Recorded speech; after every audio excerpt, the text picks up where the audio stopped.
É uma ferramenta. Eu acho que não tem bala de prata. A gente estava falando antes que nunca teve um ano igual. Anos de difícil controle, por exemplo, da mosca branca. A Balvéria se mostrou com uma baita de uma ferramenta e foi na hora do sufoco que o produtor disse, olha, tem uma ferramenta aqui que faz sentido e eu vou adotar. Infelizmente, a gente precisa passar pela dor para poder absorver aquilo como realmente uma realidade. É uma estratégia, mas não é a bala de prata.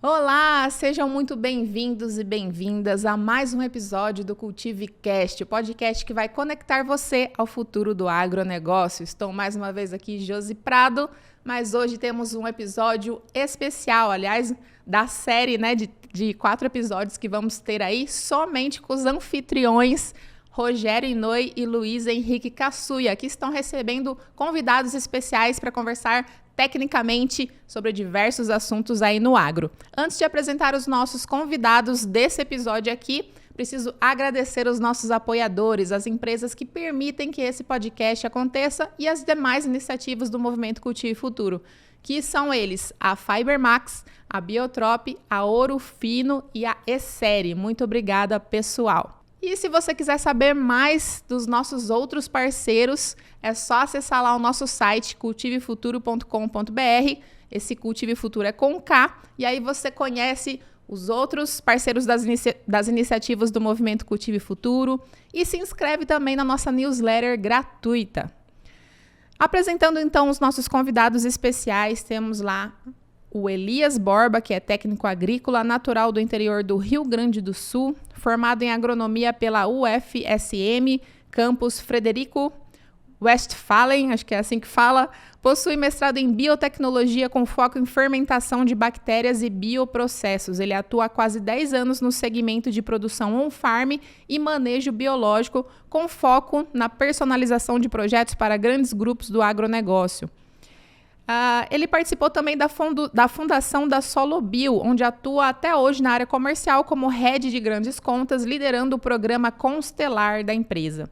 E o Vinícius Faria, que é engenheiro agrônomo formado pela Universidade Federal do Norte do Paraná, possui especialização em Fisiologia e Nutrição de Plantas e MBA em Gestão Comercial pela FGV e desde 2014 atua nas áreas de desenvolvimento de mercado e comercial, com passagem pelas frentes de marketing e vendas. Então, hoje o episódio é sobre manejo biológico e produção on-farm. E agora é com vocês aí no estúdio, Rogério e Luiz Henrique. Pessoal, sejam muito bem-vindos ao CultiveCast. E hoje nós vamos estar conversando pessoas especiais, uma empresa especial que vem relacionado à linha de biológicos do agro. Já a empresa de mais de 10 anos de mercado, que começou lá atrás e hoje vem cada vez mais crescendo nessa área de biológico. Mas antes da gente conversar e apresentar os nossos convidados aqui, Rogério, está comigo hoje. Bom dia, boa tarde, boa noite. Bom dia, boa tarde, boa noite. É uma honra estar aqui entrevistando pessoas, amigos, né, que de longa data, né? Como o Elias, a gente se conhece tem bastante tempo já, trabalhamos em algumas empresas juntos, né? Assim, dentro de fazendas, né? Onde ele prestava serviço e eu também. Então é bem gratificante ver a consistência da empresa da SoloBio, né? E pessoal, nós vamos o Rogério já falou um pouco aqui, nós vamos estar conversando hoje com o Elias Borba e o Vinícius, que são da empresa SoloBio. Elias, eu queria que você se apresentasse, depois o Vinícius. Situação muito grande, como o Rogério comentou, né? A gente já se conhece há um bom tempo, considerado já um baiúcho já de tanto tempo que a gente está aqui na região. Meu nome é Elias Borba, sou nascido e criado no interior do Rio Grande do Sul, né? Fiz meu técnico agrícola lá também no Rio Grande do Sul, formei agronomia pelo UFSM. Vim para a Bahia em 2016, né? 2017 e 2018 fiz um mestrado na UFT em fermentação em biotecnologia e desde então atuo, né? Sou um dos cofundadores da companhia e atuo na área comercial e atendimento ao cliente da SoloBio. Bom dia, boa tarde, boa noite também. Primeiro, uma honra estar aqui com vocês, ter essa oportunidade de trocar essa ideia. Eu sou o Vinícius Faria, Sou engenheiro agrônomo formado pela Universidade Estadual do Norte do Paraná, lá em Bandeirantes. Trabalhei em diversos departamentos ali, vamos dizer assim. Então, recém-formado, fui para a área de produção em fazenda, depois multinacional de fertilizantes, tanto na parte técnica, depois parte comercial. Vim para a Solubio em 2022, muito pautado no desenvolvimento da linha de nutrição compatível com os biológicos que nós temos. E, por fim, agora fico na área comercial, responsável pela toda a região norte do país, aí, norte, nordeste e B2B. Perfeito. E Elias, eu queria que você contasse um pouco como é que começou a Solubio, qual foi a ideia lá atrás da Solubio, que ano que ela começou e qual tem sido a evolução da Solubio nesses últimos anos aí. Não, bacana. Se tu olhar, o biológico no Brasil ele está presente há muito tempo, né? E na história da agricultura há muito mais. Nós começamos a ter um olhar mais para biológico em 2012, mas de uma maneira bem rudimentar, né? Ainda não se chamava Solubio, né? Então, a partir de 2015 começou a se tratar como uma empresa focada em biológicos, então se chamando Solubio, e atuando muito com a preocupação de trazer essa tecnologia para o produtor com qualidade técnica, né? Com qualidade de produção e também com viabilidade financeira, que daí sempre foi um grande gargalo para a adoção de novas tecnologias.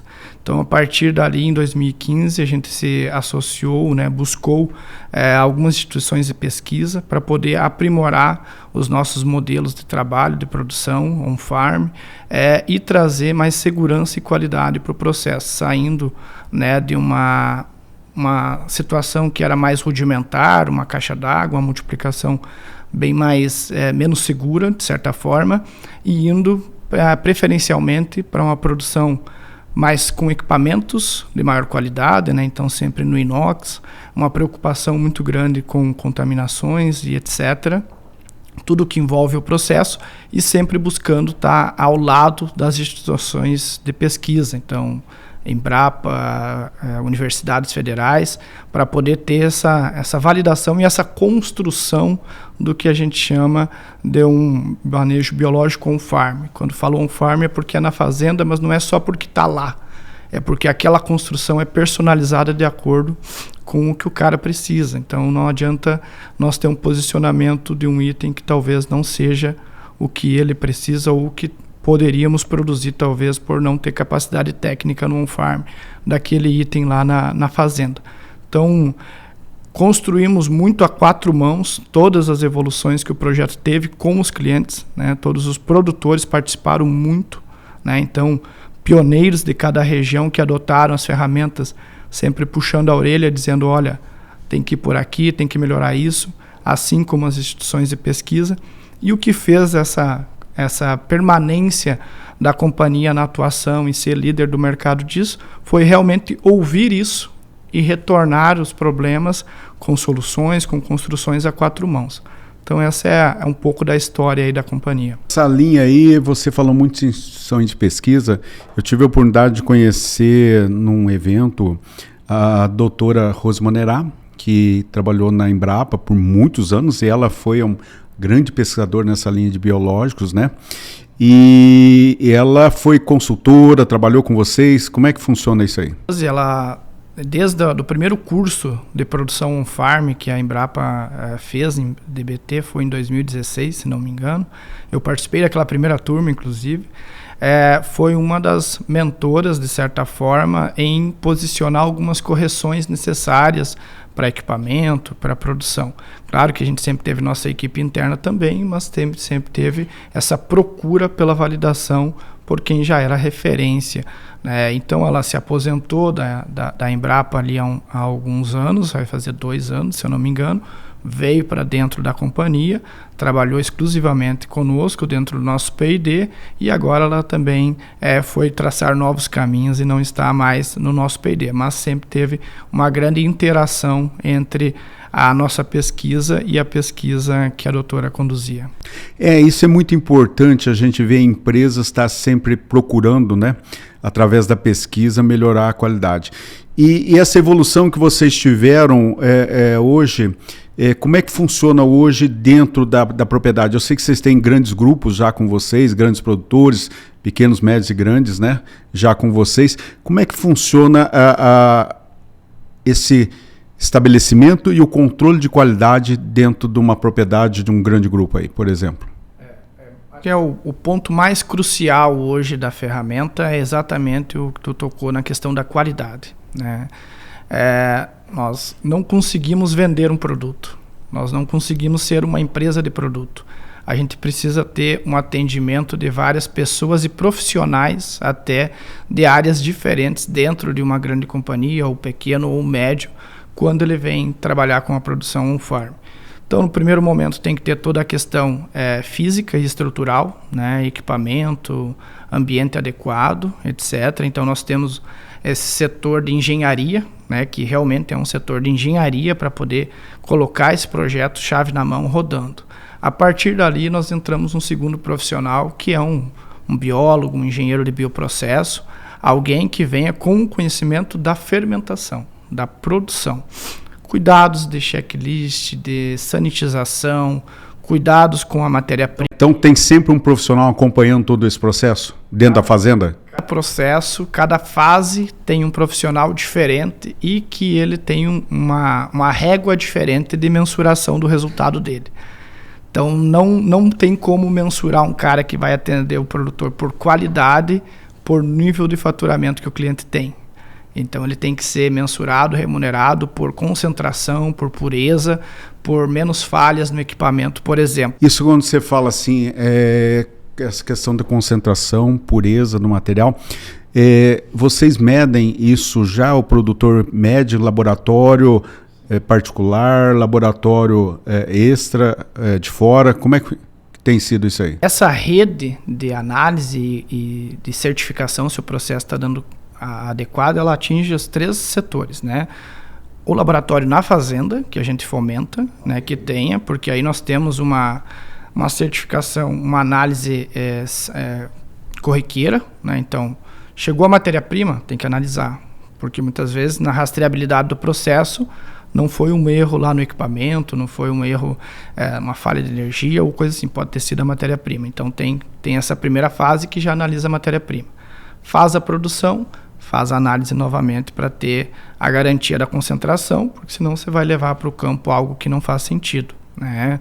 E aí depois também tem os laboratórios terceiros e os laboratórios internos da companhia, onde a gente tem que fazer treinamentos, revalidações, etc. Por que de fomentar o laboratório na fazenda? Né? Por causa da independência do resultado. Então eu tenho lá uma confiança, é um profissional da fazenda que faz essa aferição, e temos um tempo hábil da resposta muito menor. Porque se eu trago para um laboratório terceiro, ele tem um tempo maior para me retornar com um laudo, e muitas vezes no dia a dia, na operação, a fazenda não pode esperar todo esse tempo. Não tem esse prazo todo.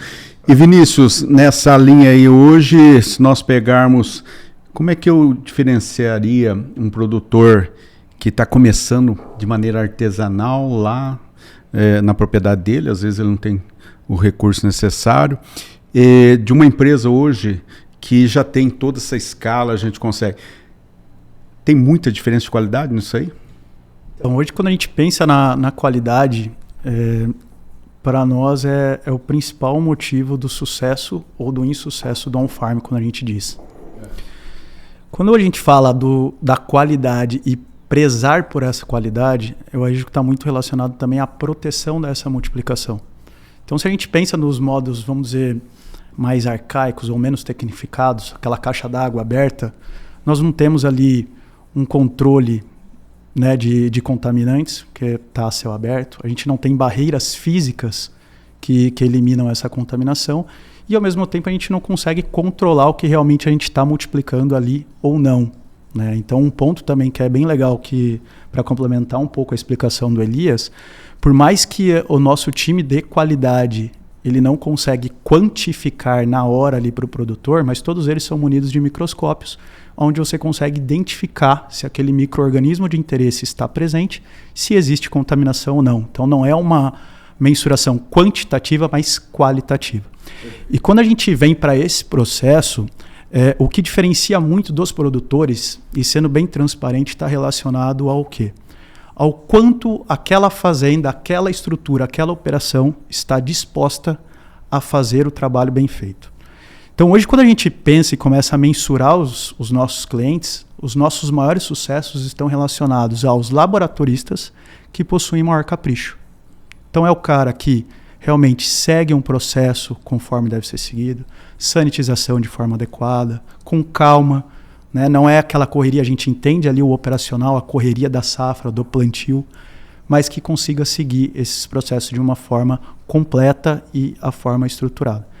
E nesse caso, Rogério, a gente via lá no começo, lá atrás, né? A gente via que alguns produtores, e eu acho que deve ter até hoje, alguns produtores fazendo nesse modo mais, vamos falar assim, inicial lá, né? Com caixa d'água. A gente não sabia, pode ter muitos contaminantes ali, né?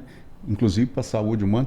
Então, Rogério, é muito importante manter cada vez mais e junto, se o produtor quiser fazer dentro da fazenda dele, um padrão de qualidade, não é isso? Caçuia, você deve lembrar quando essa história de On Farm, assim, pegou corpo aqui pelo menos na nossa região, né, no Matopiba, que foi com a entrada da Helicoverpa, né? Aí a gente não tinha ferramentas específicas e daí muita gente começou a ter resultado aplicando bacilos thuringienses, né? Primeiramente com produtos comerciais, depois alguém achou que dava para multiplicar, né, de forma eficiente, né, um produto que tivesse a mesma qualidade. Nessa história começou-se a multiplicar isso em caixa d'água, né? Meio de cultura era bem arcaico, né? Não era específico, né? O cara falava, coloca um saco de fubá, um saco de melaço ou de açúcar, né? Dá uma pitadinha mais de alguma coisa e deu, né? Mas e a questão da asepsia, né? Não tinha, né? Assim, o cara ficava multiplicando aquela caixa d'água aberta lá, no meio do galpão, pegando poeira, vento, sol, né? Enfim, né? Não tinha qualidade nenhuma e no primeiro momento funcionou, num segundo momento perdeu eficiência e qualidade, né? Só que o pessoal continuou multiplicando e aí aconteceu, né? Como o Elias falou, que é o processo da melhoria, né, contínua dessa multiplicação e deu corpo para empresas, né, como o SoloBio, né? Eu, de certa forma, participei juntamente com eles desse início do processo, né? E que era um diferencial deles era justamente a questão de um processo possível de ser auditado, né? E bastante criterioso, né? E rastreável, né? Então, essas eram as características bem marcantes aí do processo que a SoloBio estava implantando, né? Que acho que aqui na Bahia foi uma das primeiras ou a primeira a implantar essa questão das fábricas on-farm, né? Das biofábricas, com reatores, né? Ou com bioreatores aí em inox, né? Com critérios de asepsia, climatização, né? Enfim. Mas assim, o que eu queria deixar bem marcado foi uma coisa que o Elias me falou lá atrás, né? Que quando o cara fosse fazer uma biofábrica, né? E o produtor só foca na parte fabril, né? Ele falou assim, se não tiver um laboratório bom e um laboratorista, uma pessoa especializada, bem criteriosa para auditar o processo, vai dar errado, né? Então ele lá de trás, 10 anos, né? 10 anos, né? Ele já a SoloBio, o Elias, né? Sempre falou muito isso, da questão da qualidade e se o cara quisesse investir lá R$1 milhão no laboratório, numa biofábrica, ele tinha que destinar boa parte disso para o laboratório, né? O laboratório não é um quartinho lá, né, de com um cara que está sobrando dentro da fazenda, né? Tem que ser um negócio bem criterioso. E ao longo dos anos, quem tem o melhor laboratório e quem tem as melhores pessoas, né, se destaca em relação à fabricação dos bioprodutos, né? E Elias, nessa linha que o Rogério falou, o processo tem que ser todo auditado, né? Isso é muito importante para que a gente possa ter um nível de qualidade muito alto. Como é que foi a evolução de vocês hoje? Como é que funciona biofábrica hoje dentro da fazenda? Quais são os tipos de reatores? Quais são as capacidades que tem? Ele pode começar pequeno, pode ir modulando isso. E depois eu queria ver o que a gente consegue produzir dentro da fazenda hoje. Perfeito.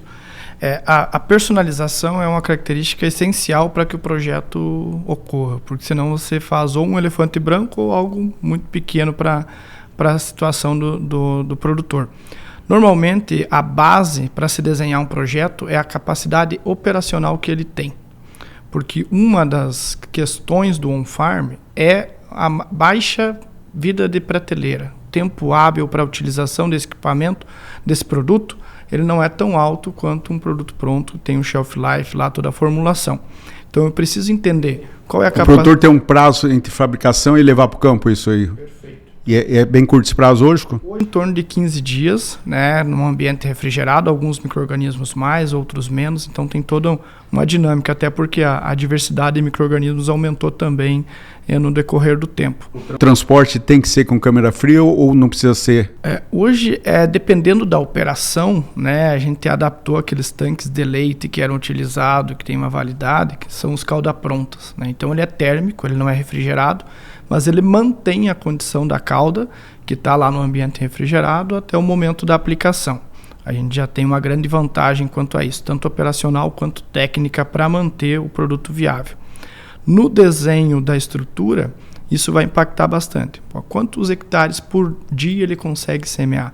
Se nós pegar em anos de maior dificuldade de janela, a capacidade de plantio nossa hoje é absurda, né? Então, a gente precisa estar preparado para conseguir com que essa estrutura por trás suplemente tudo a necessidade de insumos que ele vai precisar na hora do plantio, e da mesma situação na pulverização aérea, que o rendimento ainda é bem maior. Então essa é a intenção da hora de desenhar um projeto.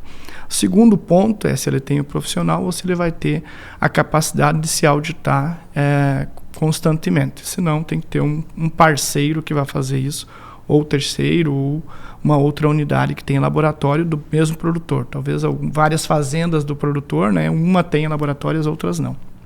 E aí sim, eu venho para a escolha de micro-organismos, que entra muito a participação da parte agronômica, da consultoria, das empresas que atendem esse produtor para dizer, olha, o foco principal teu é o nematóide. Vamos dizer que hoje o mercado, basicamente de biológicos, tem uma grande força na área de nematicidas, né? E aí depois eu disse, não, mas a gente precisa começar a conhecer ferramentas, validar, trazer aqui para dentro da tua realidade, biofungicidas, bioinseticidas, para poder ter ferramentas, né, para poder viabilizar ainda mais o projeto e também para o cara ter uma segurança técnica do resultado lá na frente. Acho que no começo, né, a gente tinha uma ideia de que o biológico era um inimigo ali do químico, ia conseguir reduzir químico. Hoje a gente tem muito nítido isso, que ele é uma sinergia, ele precisa dos dois, né? Até eu digo que as ferramentas biológicas vêm dando mais vida para as moléculas químicas, porque eu tenho mais uma rotação de um princípio ativo, de uma estratégia de manejo dentro do cultivo. A hora que a gente precisar daquele apaga-fogo, precisar daquela molécula, ela pode ter um resultado ainda melhor do que vinha tendo quando a gente estava utilizando ela com mais constância. Então, essa integração da capacidade operacional com a necessidade técnica do campo que o produtor tem é o que vai definir o tamanho do projeto, definir o que ele precisa ser feito, o que é viável produzir on-farm também, porque hoje, se passaram 10 anos, essa difusão do uso do biológico, o aumento da adoção pelos produtores, o aumento de ótimas empresas no mercado, fez ter mais oferta de produto, fez ter um preço mais acessível, e isso faz que tenha que chegar a um balanço. O que é viável produzir, o que é viável fazer o produto já pronto, né, e conseguir associar essas ferramentas para ter um melhor benefício para o produtor. E Vinícius, o que eu consigo produzir dentro da propriedade? Fungos, bactérias, ou o que eu consigo produzir hoje? Hoje nós temos uma gama muito grande de basicamente 13 a 14 bactérias. Então, conforme Elias comentou, bionematicidas, todo o complexo de bacilos. Pseudomonas. Então a gente tem uma Ariabatae, a gente tem uma gama de bactérias, principalmente bionematicidas, solubilizadoras de fósforo, biofungicidas, e também a parte de controle de pragas, né? Por exemplo, um Bacillus thuringiensis a gente consegue multiplicar também. Da onde que vem essa linha de bacilos? Por exemplo, você falou Ariabatae, nós falamos de Bacillus thuringiensis, nós falamos de bacilos, você falou até de biofungicidas, púmilos, por exemplo. Da onde que vem para a fazenda isso aí? Direto do laboratório de vocês? As cepas? Isso. Como é que vocês têm acesso a isso? Elas ficam na nossa unidade fabril. De lá é feito, né, os bags que a gente chama de 5 litros. Então é feita as multiplicações desde a ampola, Erlenmeyer, vai aumentando, né, os volumes de multiplicação e chega num produto final do insumo ali, do inóculo que a gente fala, que ele tem o controle binário, né? Tem que estar 100% do micro-organismo de interesse e sem nenhuma impureza ou contaminação. E essas cepas, antes de ela chegar de vocês, é acesso da Embrapa? Como é que funciona isso aí? Isso aí eu acho que até o Elias pode me ajudar, que ele está um pouco mais do início ali. Se tu pegar uma das grandes brigas, vamos dizer assim, boas, né, pro projeto ficar cada vez mais, a produção on-farm ser cada vez mais tecnicamente viável, foi a busca por fazer todo o processo que a indústria química ou a indústria de biológicos já fazia para a produção de inóculos. Então, hoje ele é buscado a cepa em um banco de referência, como são os produtos de prateleira, que a gente chama, o pronto uso. Eles são registrados no Ministério da Agricultura e eles vão para a nossa unidade fabril. A diferença está na régua nossa na unidade fabril.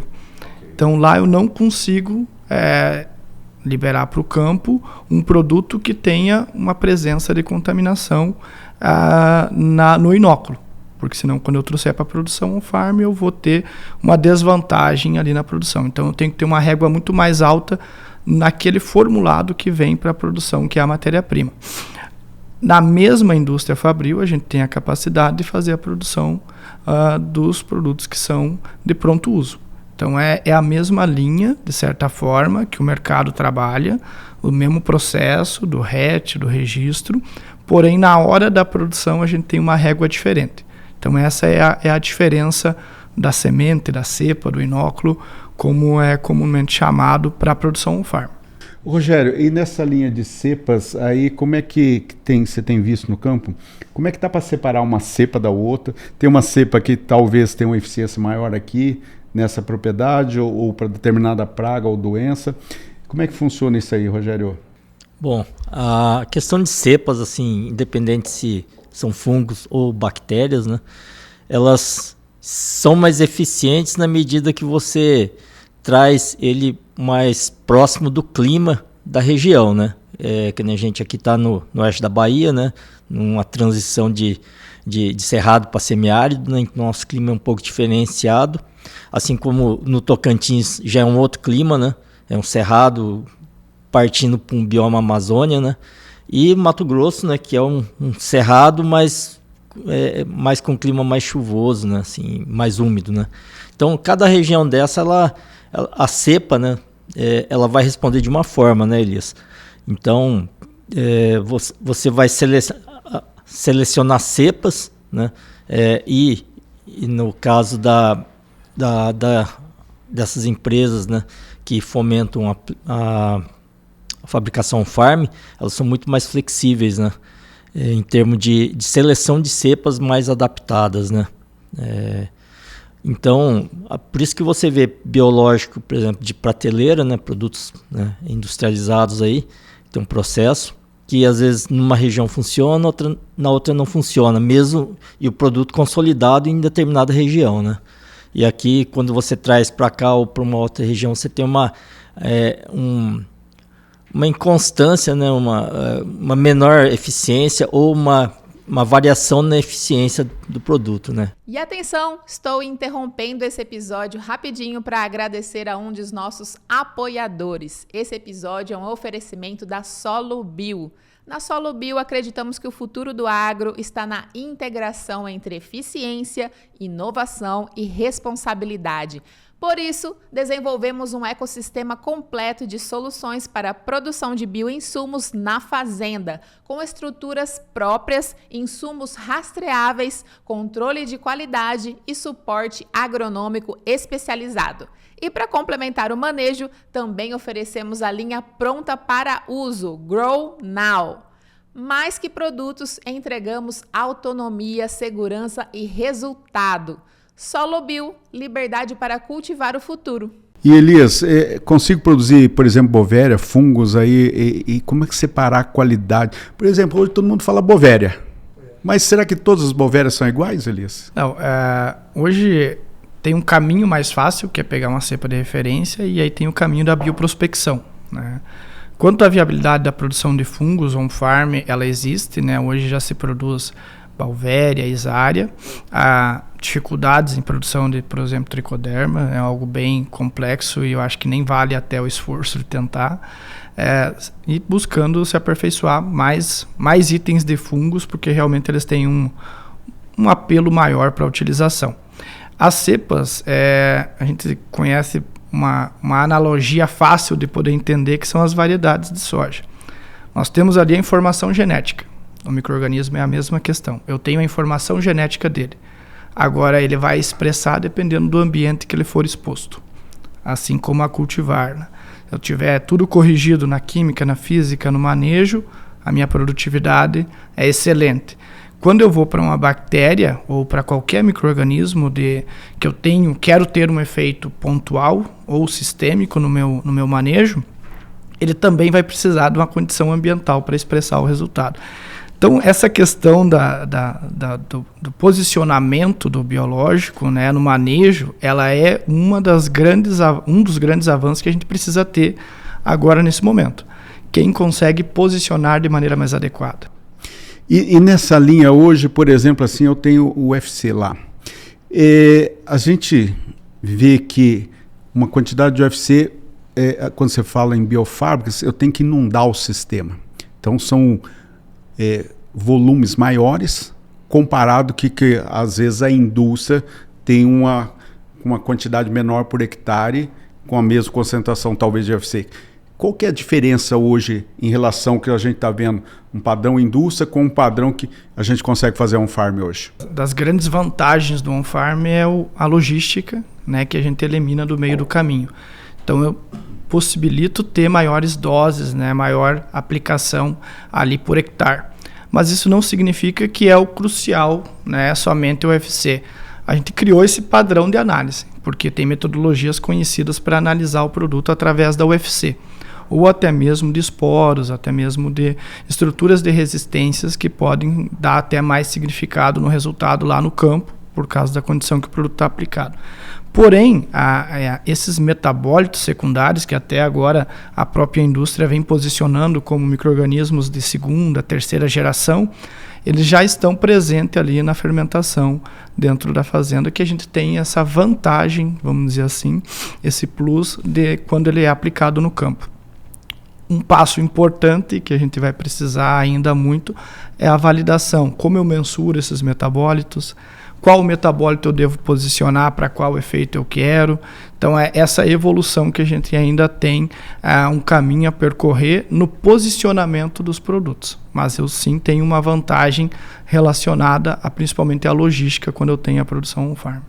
E nessa linha você falou até... como é que está funcionando hoje a legalização a nível de ministério hoje da agricultura? Como é que o produtor já está livre para produzir? Já existe uma lei que pode amparar ele nessa linha hoje? Muito importante a sua questão, porque é uma das grandes discussões dos últimos anos. Lá em 2016, quando a gente disse, não, vamos fazer investimento, vamos fazer dívida e vamos virar uma indústria de produção on-farm, a gente teve, né, várias audiências com o Ministério da Agricultura para poder entender se em algum momento isso ia ser barrado. E nós tivemos lá, né, a garantia de que isso não poderia ser proibido, mas que deveria ser regulamentado. para dar um pouco mais de contexto, se eu for para um âmbito de produção, um farm, e proibi-la, eu deveria proibir o biogás, eu deveria proibir a compostagem, porque todas elas são produções on-farms de micro-organismo. Porém, uma adoção, um uso totalmente diferente. O que se precisa? Regulamentação. No final de 24, né, a gente teve a sanção da lei, onde ela permite, nós já tínhamos decretos, já tínhamos normativas que permitiam o produtor. O produtor já está amparado há bastante tempo. Faz um ano, então, mais ou menos. Isso. Há mais tempo já tinha decretos, desde lá do tempo do Temer, já tinha uma regulamentação, uma permissão ao produtor. O produtor esteve amparado há mais tempo. O que não se tem ou não se tinha até o momento era uma regulamentação. Como que deve ser a operação? Tem que ter um responsável técnico, tem que ter os produtos registrados no mapa para servir de insumo.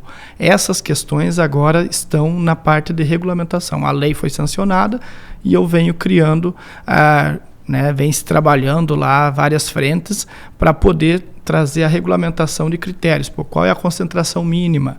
Qual é a presença ou não presença permitida de contaminantes?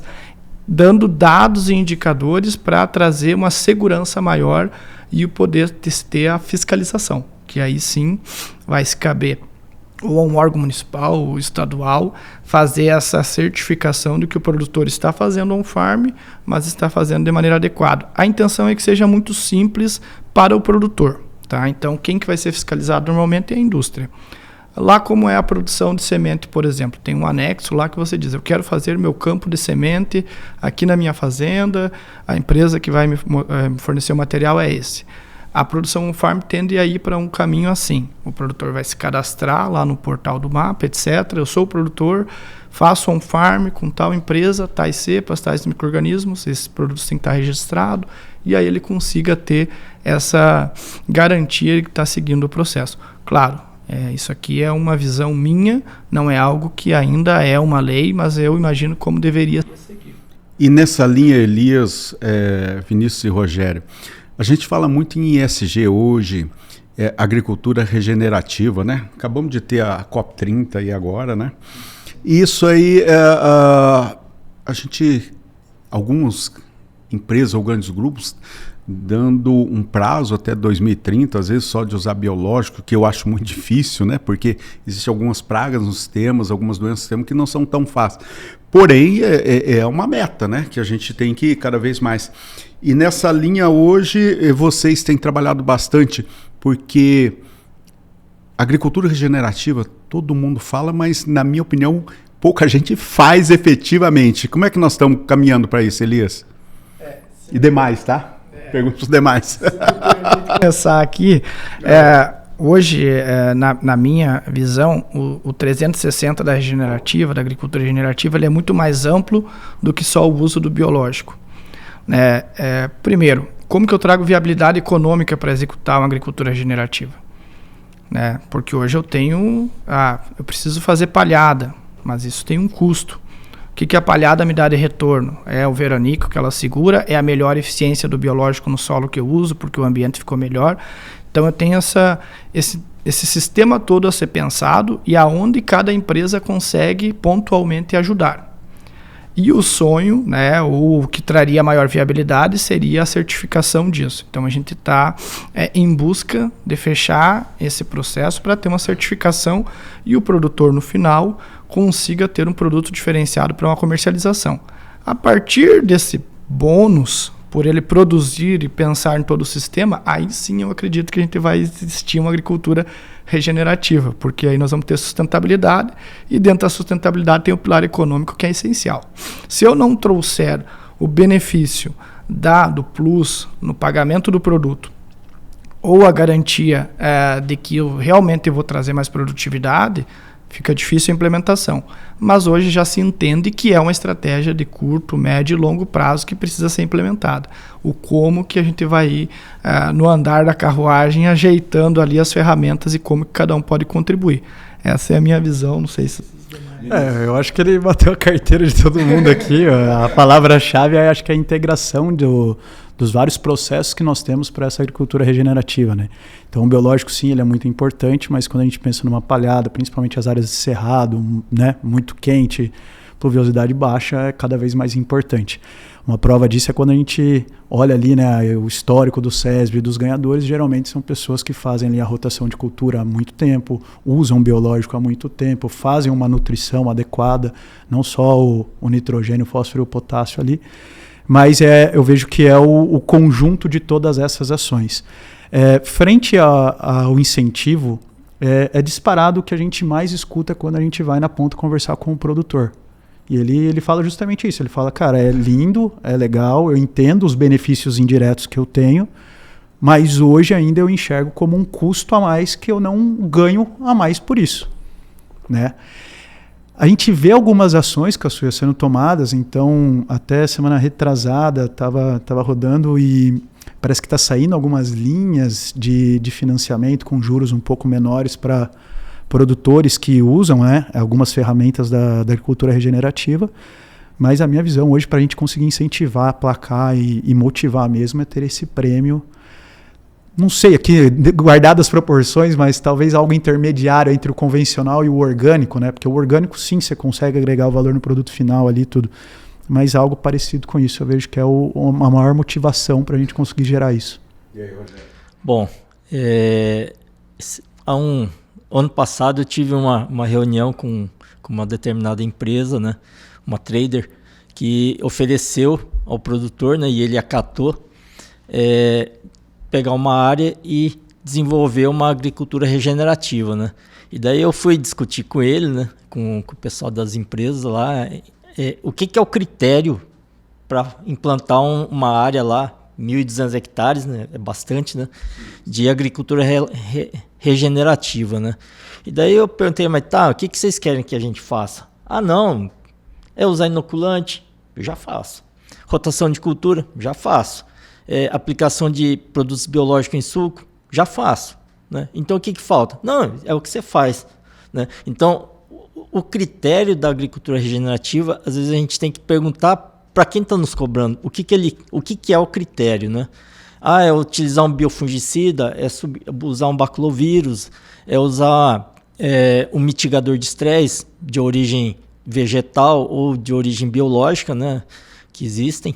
Então, o uso dessas ferramentas, né, pelo conceito da agricultura regenerativa, é você começar a sair do 100% químico, né, para partir para um meio termo, né? Uma integração, alguma coisa mais assim, a gente está no meio do caminho, né? Sim. Ninguém está mesmo dentro das empresas, elas não estão nos cobrando assim que seja uma produção orgânica, né? E hoje não é possível, né? Assim, com as ferramentas que a gente tem, com todo o aparato que a gente tem, ainda não é possível. Mas assim, a agricultura regenerativa, até onde eu entendo, é o meio do caminho, né? Então, o que eu entendo aqui da resposta dos três aqui nós estamos no caminho certo. Claro. Ou seja, nós estamos fazendo uma agricultura regenerativa, e eu posso até ir mais, né, para frente, regenerativa positiva, porque nós estamos cuidando muito bem do nosso solo. Você falou em bactérias, inoculante, quantos anos nós estamos utilizando inoculantes, né? E aumentando cada vez mais, né? Palhada no solo, plantio direto, começou lá no Paraná, né? Como é que chamava o nosso mestre lá que começou? Tem o Herbert Bartz, começou com plantio direto e hoje se espalhou para vários locais do Brasil, inclusive no Cerrado, né?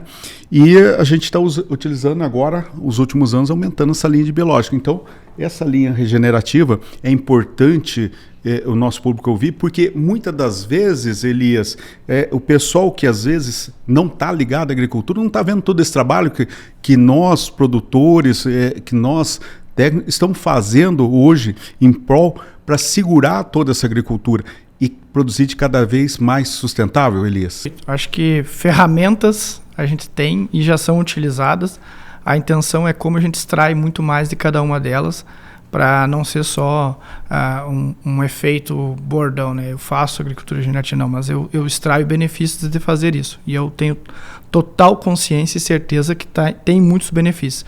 A gente só precisa ser uma ferramenta ali, um suporte técnico para o produtor poder realmente enxergar isso e cada vez ser mais beneficiado. Então, o sustentável ele existe, eu acho que o Brasil é exemplo no mundo para isso, não tenho dúvida, né? A gente sempre quer mais, né? A gente sempre quer evoluir um pouco mais, extrair mais e melhorar ainda mais esse processo. Nisso aí eu até acabei de ver aqui, foi mostrado pela Embrapa na COP30, nós no Brasil, nós exploramos somente 8% da área do território nacional, né?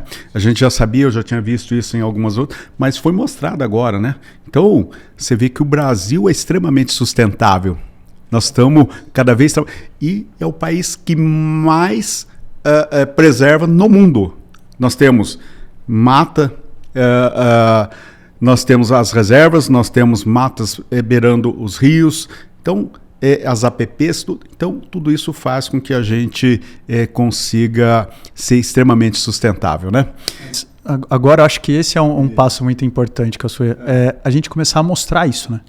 Então, uma publicação dessa ou algo do tipo, eu vejo que... Com um órgão de referência no mundo, que é a Embrapa, né? Exato, eu acho que isso faz falta um pouco no agro ainda. Claro que com a internet agora a gente tem uma voz muito mais ativa, a gente consegue divulgar mais isso.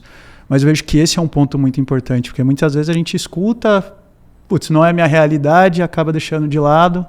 E não, cara, o Brasil é extremamente sustentável e a gente produz, somos referência mundial em diversas culturas, nas principais culturas, e a gente às vezes não bate no peito ali e se orgulha disso, né? Eu acho que isso e uma coisa assim, Vinícius, quando eu falo assim, 8% da área explorada, nós temos ainda um potencial de quase 100 milhões de hectares de pasto degradado que pode virar agricultura, né? 2% 2% é ocupado por área urbana, ou seja, cidades. Nós na agricultura ocupamos só 8%. Só cidades são 2%, é muita coisa isso, né? Como está crescendo a cidade. E o resto é preservação, é APP. Né, Rogério? Você tem esses dados aí, Rogério? Como é que é? Fala para nós, fazendo um favor.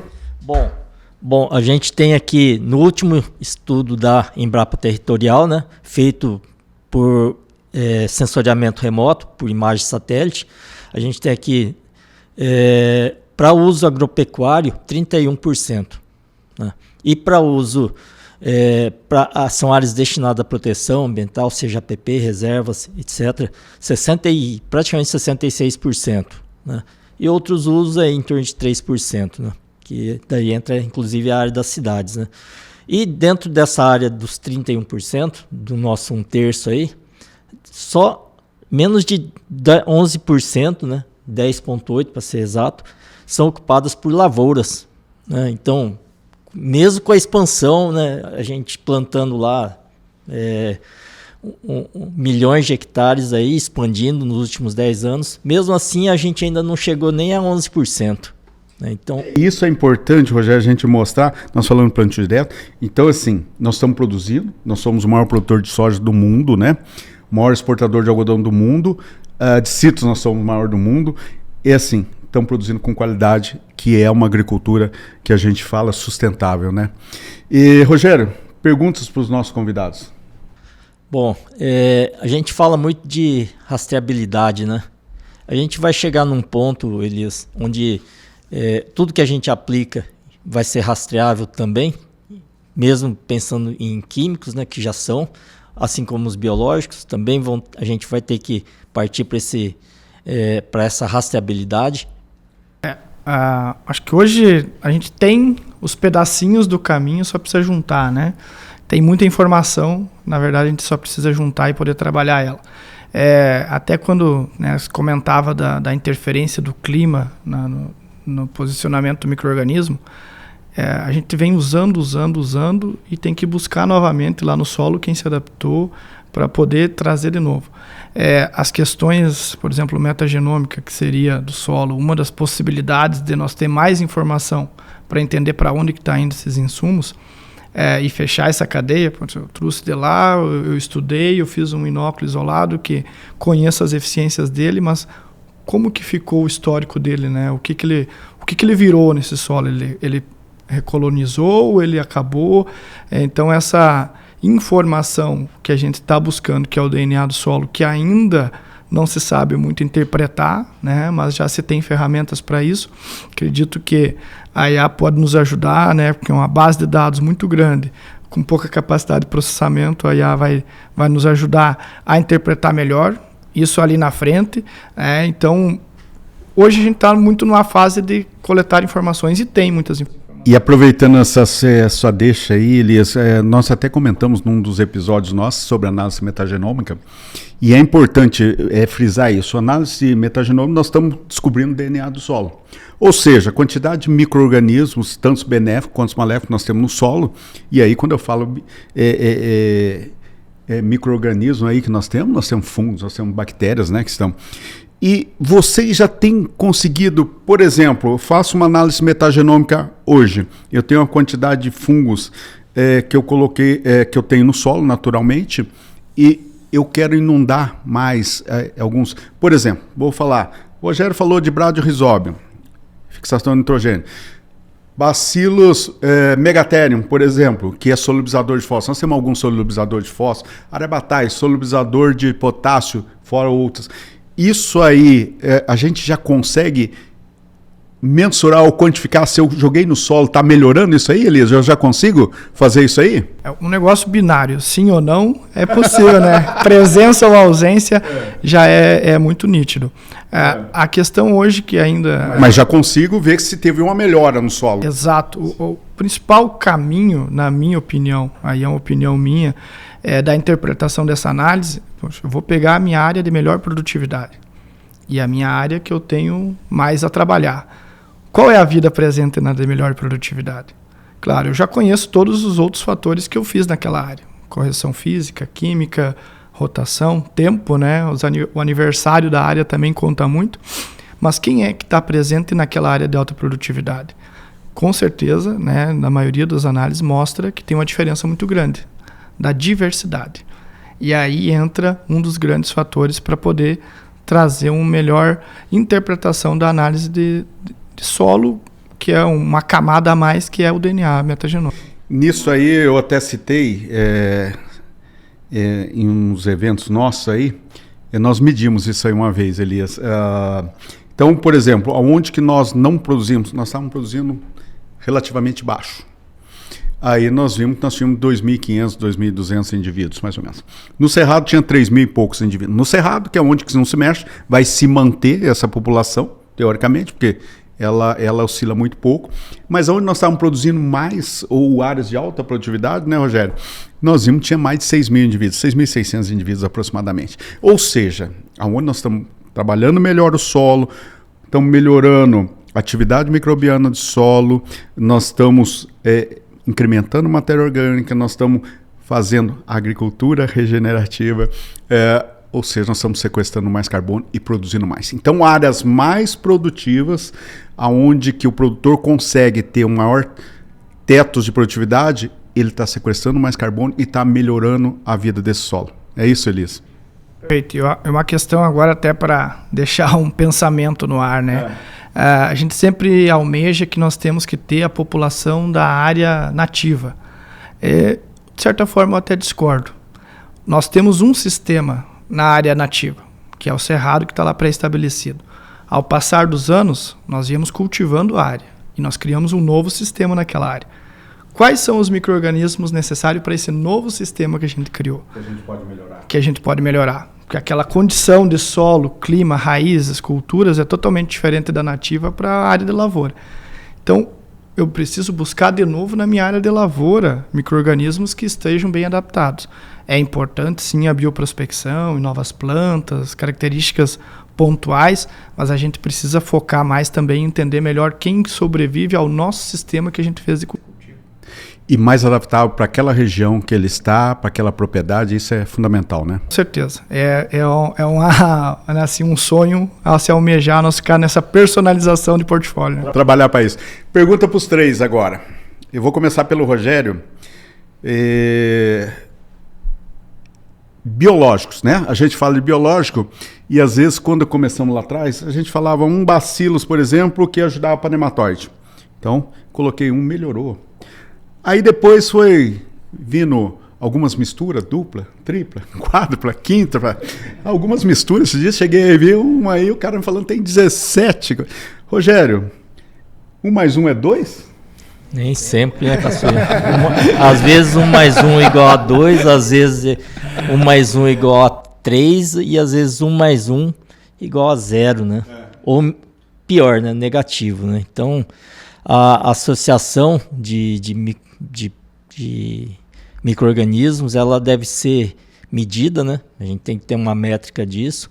E alguma coisa que a gente provavelmente a gente não vai dominar por algum tempo é a questão de sinergia entre micro-organismos, né? E a interação delas, né? E aí, colocando mais um fator, né, Caçulinha? É a questão da planta e da demanda da planta, né? Uma vez a gente estava conversando a respeito disso, né? Eu estava conversando com o professor Fagan, ele me falou um negócio muito interessante, né? Que não é só porque é um bacillus, ele vai sempre produzir ou sempre vai fazer a mesma coisa que uma planta. Se a planta não precisa, ela vai pedir outra coisa para esse micro-organismo, e aí você tem essas variações de acordo com a demanda da planta, né? Aí você tem diferentes genéticas, né? Vamos dizer assim, diferentes variedades, diferentes demandas, né? E com a evolução, com o melhoramento genético, você muda de novo essas demandas, e nesse processo você tem que ficar constantemente atualizando, né, essas interações, ou tentando pelo menos entender, né, o que combina com o que, né? E nisso aí, Vinícius, que o Rogério falou, nós temos genótipos, fenótipos diferentes, ambientes diferentes, então eu preciso de um bom profissional para interpretar toda essa situação, para que a gente possa exatamente recomendar o que é certo para o produtor. Exato, Caçulinha. E eu gosto bastante de, quando a gente pensa nas misturas, entender o conceito dos produtos, né? Então, qual o principal modo de ação daquele micro-organismo? Porque, às vezes, só misturar, né? Vamos pegar um exemplo bem prático aqui. Essas bactérias, boa parte delas também são promotoras de crescimento de uma certa forma. Uma mais diretamente, outra mais indiretamente. E aí eu vou colocando altas doses, muitos micro-organismos, vou fazendo esse desequilíbrio que o Rogério comentou, e a planta ela acaba se perdendo num ambiente onde você talvez não tenha a nutrição adequada, não tenha a umidade adequada, a gente acaba dando um tiro no pé. Esse sinergismo ele é prejudicado.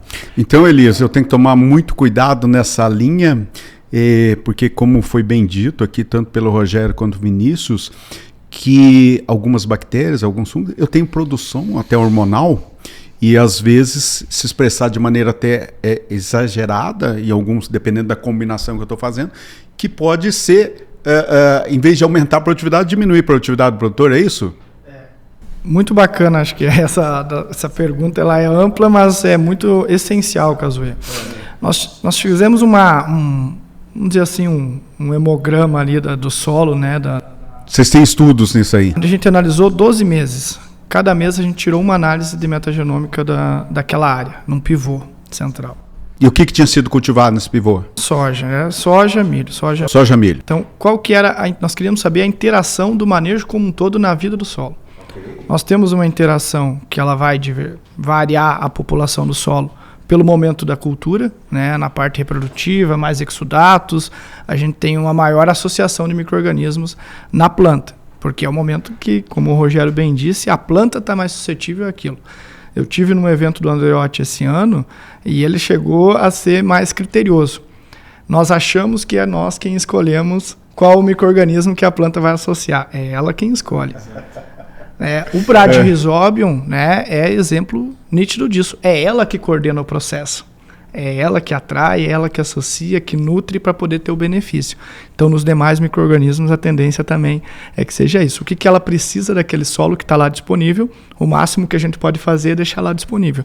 Ela associar e extrair isso em benefício próprio. E aí as interações do que a gente vem fazendo no manejo nutricional, químico, etc. Isso também altera a população para deixar o micro-organismo disponível lá para a hora que ela quiser se associar ou não, ele estar lá presente. E aí existe uma necessidade muito grande, não só pela sinergia entre químico ou biológico com biológico, mas também para viabilizar o operacional do produtor. Como que eu vou aplicar se eu não consigo, na mesma operação, ter uma sinergia daqueles produtos? Isso que eu perguntei para vocês é extremamente interessante, porque nós já tivemos oportunidade de ver que às vezes você chega num produtor e às vezes a planta está desregulada. Ou seja, não está produzindo frutos na hora que ela precisa, ou não tem produção de frutos, e às vezes não é problema com nematóides, não é problema, às vezes desbalanço hormonal. O que é isso? Às vezes eu estou jogando um excesso de carga na planta, excesso de micro-organismos, que tem umas bombas hormonais, que a gente sabe bem disso aí, que vai desregular a planta, né? Rogério, perguntas aí, Rogério. Não é nem uma pergunta, né? Teve uma vez que um produtor me questionou, ele é até um amigo comum nosso, né, Elias? Ele me perguntou, me citou que ele estava tendo problemas, né? Ele tem uma biofábrica, tudo, né? E daí ele estava relatando que teve problemas que a soja dele acamava toda, né? E daí eu perguntei para ele assim, tá, mas o que você está colocando no suco plantio, né? Não, estou aplicando tantos litros disso, tantos litros daquilo, tantos litros daquele outro, não sei o quê. Eu falei, aplica na folha também? Aplico na folha mais tantos litros. E aí foi somando aquilo, né? O cara jogava quase 30 litros do produto on-farm, né? E daí eu só perguntei para ele assim, né? Não é nem uma pergunta, né? Eu fiz um comentário com ele, eu falei para ele bem assim, Caçoeira, você não acha que você está exagerando, não? Você tem certeza do que você está fazendo? Ah, mas é barato. É barato, mas tudo tem dose, tudo tem população, né? E à medida que você desequilibra, né? E na natureza é sempre assim, né? Tudo que desequilibra, tudo que aumenta demais gera um desequilíbrio, né? Então aí ele, isso já tem uns 5 anos, de uns anos para cá ele tem maneirado, né? Que eu sei. mas é assim, são né? Desafios, né? Sim, mas naquela época ninguém falava de desequilíbrio, né? Só falava de custo e tinha que inserir um bacillus, um tricoderme, uma pocônia. Só que todos os bacilos são, via de regra, são promotores hormonais. E algumas espécies ou cepas de tricoderme também são, né? Aí você vai somando 1 mais 1 mais 1, aí vira 5, né? Aí tem o extrato de alga. Aí o cara coloca uns extratos vegetais, extrato de alga, assim, né? Enfim. É o produtor sem critério, gerando desequilíbrio na própria lavoura, né? Perfeito. Sim. E Elias, deixa eu fazer uma pergunta para você. Nessa linha aí, hoje, vocês estão automatizando todas as fábricas? Como é que está esse processo para, além de, vamos falar assim, ter menos interferência humana para que o meu controle de qualidade seja melhor, para realmente entregar um produto de alta qualidade lá na ponta final? Bacana, porque quando vai para a questão equipamento, né, a gente vê tanta evolução em máquinas, que uma biofábrica ela não deixa de ser algo parecido.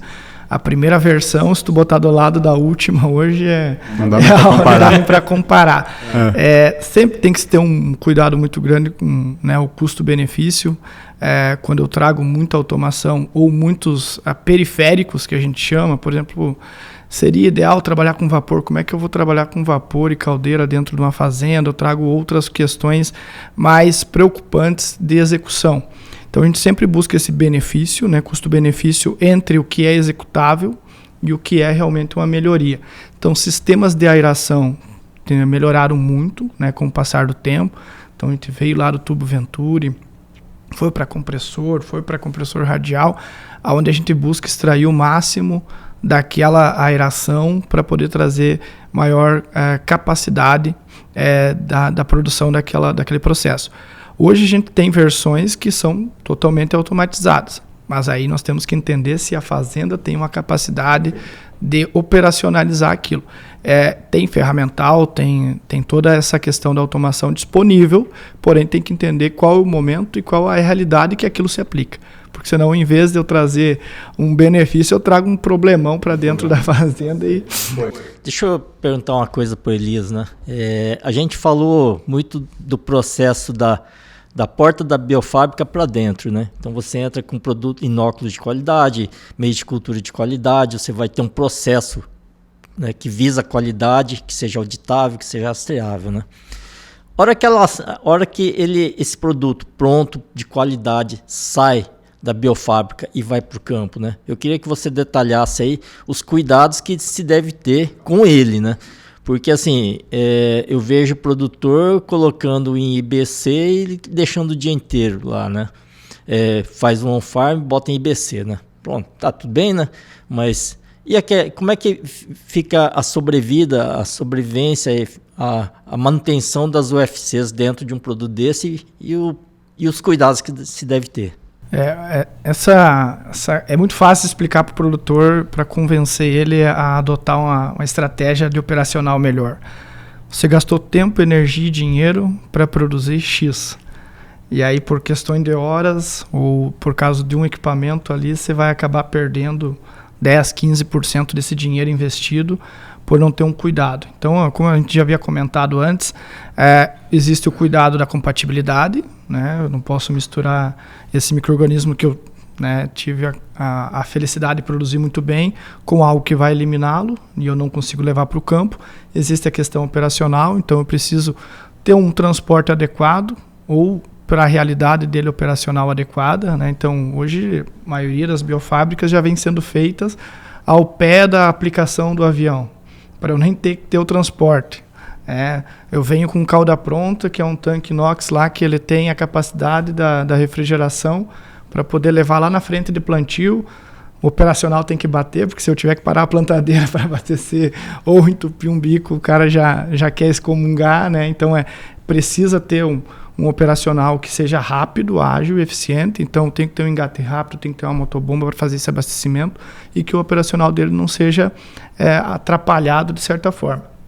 E aí os cuidados também que nós temos que ter de poder fazer esse acompanhamento depois da biofábrica. Tem que ter o nosso... Aí vem a grande papel do agrônomo, né, de todo mundo que trabalha no posicionamento. Isso aqui é muito lindo, mas na minha operação não consigo fazer. No meu sistema de manejo, pelas moléculas químicas que eu uso, talvez não seja tão interessante. Essa personalização vai depender muito da construção a 4 mãos do profissional técnico lá da fazenda. Elias, uma coisa que teve algum tempo, acho que foi até ano passado, que me falaram e eu fiquei bastante curioso, né? Porque ninguém me deu uma resposta acerca disso, né? Tá em relação a sobrevivência do micro-organismo de acordo com a pressão que é colocada no sistema do micron, né, ou da bomba que vai fazer a aplicação desse produto no sulco, né? Não sei se você sabe disso, né? Que quanto mais pressão, mais calor, né? E você acaba que você não está lidando com produto químico, está lidando com micro-organismos, né, vivos, né? Tem alguns vídeos, né, que cai na rede, ele viraliza e acaba sendo ali um grande ponto de discussão. A gente chegou a fazer alguns testes de pressurização de cauda, né, porque tem muitos produtores que trabalham com cauda de baixa vazão, né, na aplicação.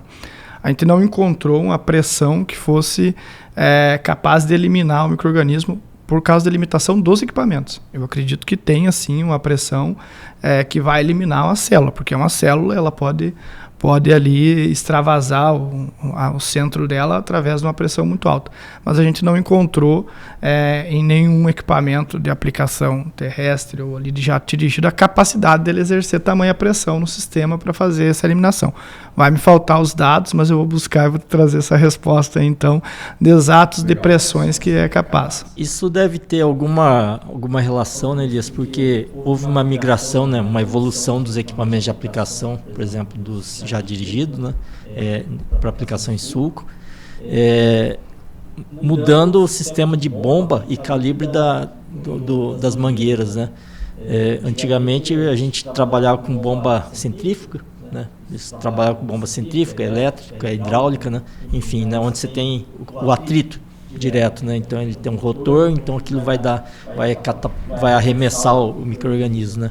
Hoje não, né? Hoje a gente vê assim que os melhores sistemas são com bombas de diafragma, que está na plantadeira, né? Para fazer pegar o produto no tanque e colocar no suco de plantio, né? Então tudo evolui, né? E ele não evoluiu à toa, né?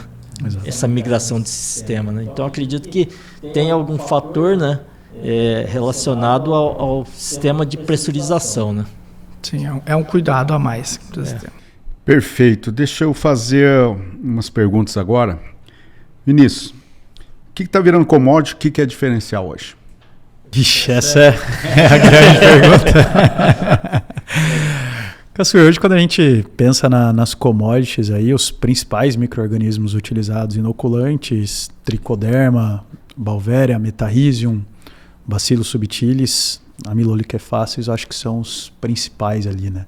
Então a gente teria que separar, como separar por qualidade isso aí hoje? Qualidade, o que seria um melhor que o outro, você diz? Em relação, se a gente teria que recorrer, na verdade, à inovação e voltar naquele assunto da cepa, né? Então, hoje, para eu ter um amilo de melhor qualidade ou com um efeito mais específico, mais expressivo, eu teria que recorrer à inovação de uma bioprospecção e ter uma cepa diferente. Mas as cepas que a gente pega hoje das especificações de referência, igual o Elias comentou, que é 70%, 80% do mercado, hoje está virando uma commodity. Hoje, praticamente todas as empresas têm algum produto com esses micro-organismos para oferecer. Muitos produtores comprando já num comportamento bem parecido com inoculantes. E, Elias, se quiser complementar, mas qual que é a visão que você acha hoje que os produtores têm do biológico hoje? Algo essencial, né? Uma grande percepção, né? Como a gente é da área comercial, a pressão é muito grande sempre por desenhar e ser mais assertiva a conversa com a indústria. Então eu tenho que ter uma bola de cristal para dizer, olha, eu acho que esse ano o produtor vai consumir mais esse item. Quando a gente teve uma pressão muito grande por baixa do preço do commodity, se teve uma preocupação muito grande que o produtor ia cortar o biológico do manejo, né? E isso não aconteceu. O que aconteceu foi uma melhor seleção na escolha de o que usar. Então isso ficou muito nítido, acho que para todo o mercado e para toda a indústria, que o biológico já é uma ferramenta consolidada no manejo dele. E que ele vai sempre adotar, mas ele vai refinar melhor a informação de qual adotar, de qual comprar e etc. Então, acho que essa é a visão mais nítida que nós temos hoje sobre a visão do produtor para biológico. E, Vinícius, pensando no sistema 360, né? O que você acha que seria um sistema adequado, olhando todo o sistema para a agricultura regenerativa hoje, para a gente olhar toda a cadeia? Eu acho que está muito relacionado a... Não sei se eu entendi a pergunta, Caçuia, mas eu vejo que está muito relacionado a gente linkar aquelas ações que a gente comentou. Então, o início de realmente... Vamos pensar na abertura de área ali. Abrir a área de uma forma com uma análise de solo, com aquela operação que ela é feita uma vez, né? Não vou jogar só 2 toneladas de calcário e tudo, mas inicia, né, esse ambiente de produção de uma forma correta, uma abertura correta. Utilização de nutrição completa, não só apenas o nitrogênio, fósforo, potássio. Depois a gente vem para utilizações de plantas de cobertura para montar essa palhada, montar esse aporte de carbono nesse solo, para depois a gente começar a ter relação a cultivo dessas culturas, principalmente as culturas de maior viés econômico. E aí, nesses manejos também muito relacionados à parte de biológicos. Para mim, esse é o grande desafio, porque isso é utopia, né? Na realidade, o produtor ele está ali, fez o contrato dele de arrendamento, ou conseguiu abrir a área, ele já está atropelado no calcário, já tem que fazer o plantio. Então eu vejo que esse é o grande desafio. Quanto mais a gente conseguir fazer, tempo e calma para a gente conseguir ter o retorno em relação a essa agricultura regenerativa. E aí o pós-colheita, né, o porteira fora, eu acho que está muito relacionado a esse reconhecimento desse trabalho, né? Não sei se é pagar este tempo que o produtor ficou sem produzir ou esse investimento a mais que ele fez. Isso eu acho que é legal você colocar isso aí, né, Rogério? Porque o produtor ele tem um investimento muito alto para começar a produzir. E a gente vê que desde lá ele começa na área, ele tem que calcarear a área, ele tem que gessar a área, construir toda uma fertilidade, né? E demora isso. Demora. Então o investimento dele por muitos anos é necessário para depois começar a ter uma rentabilidade.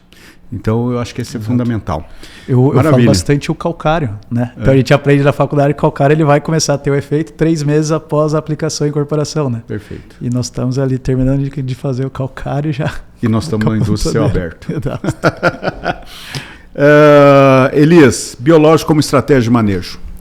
É uma ferramenta. Eu acho que não tem bala de prata. A gente estava falando antes que nunca teve um ano igual. Anos de difícil controle, por exemplo, da mosca branca, a Balvéria se mostrou com uma baita de uma ferramenta e foi na hora do sufoco que o produtor disse, olha, tem uma ferramenta aqui que faz sentido e eu vou adotar. Infelizmente, a gente precisa passar pela dor para poder absorver aquilo como realmente uma realidade.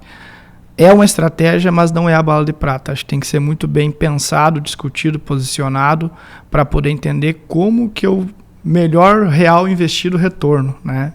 E até complementando a questão, quando tu olha para a agricultura regenerativa como um todo, muito se fala da fixação de carbono, né? Hoje, dentro da atividade do manejo agrícola, o que mais tem chance de fixar carbono é a pegada da nutrição.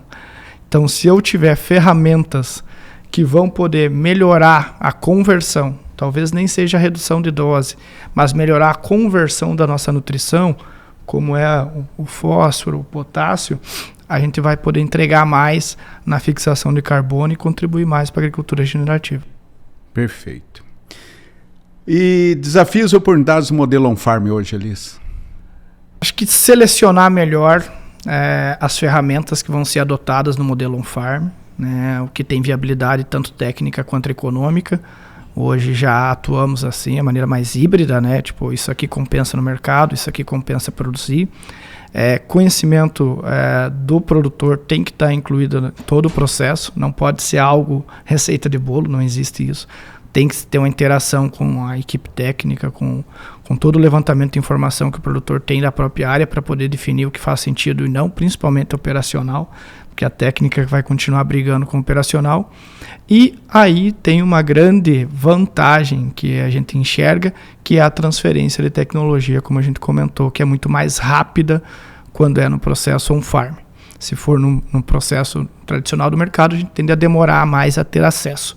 Acho que isso vai ser uma grande vantagem para o produtor quando se trabalha em on-farm, ele ter acesso mais rápido a ferramentas de inovação para utilizar na área dele. Rogério, alguns comentários finais para que a gente possa ir para a nossa finaleira aqui? Então, Elias, uma curiosidade que eu tenho acerca dos on-farm é a questão do processo, né? E a gente vê assim que a adoção aqui na nossa região, né, e também no Cerrado, é muito alta, né? Eu queria saber de você assim, se em outras regiões você tem uma adoção tão boa quanto aqui na nossa região. Tem até um dado muito fresco que saiu, né, que está saindo aí, que é da Quintec, né? Teve um aumento de adoção de 18% na safra 24-25 a nível Brasil. Então, existem os commodities, né, que vão sendo adotados por grande parte da população de produtores, mas sim, a adesão ela é crescente nacionalmente. E aí, em alguns pontos, as pessoas são até privilegiadas, né? O cara está desde a abertura de área podendo utilizar e não para o cara lá que teve um grande problema e precisou utilizar para resolver um problema lá na frente. Então, a adoção também vem sendo desde o início daquela área, desde a abertura até no ciclo total. O aumento é constante e as projeções de mercado continuam sendo de aumento de adoção. Então, nós estamos caminhando, já estamos com... Rogério, comentário final então, agradecer aí pela mais essa oportunidade de nós estarmos aqui juntos, aqui com convidados tão ilustres. Comentários finais seu.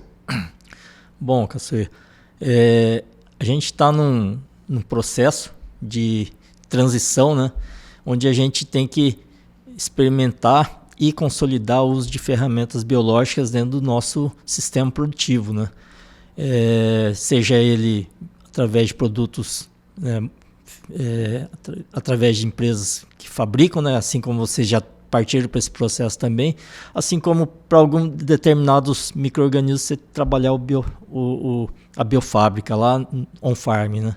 Então, eu acho que a gente tem que entrar numa fase onde a gente tem que determinar qual forma de produzir ou qual forma de usar aquele determinado produto, né? No final é tudo produto, né? De forma a gente otimizar o que a gente está fazendo, né? Otimizar produtividade, otimizar custo, né?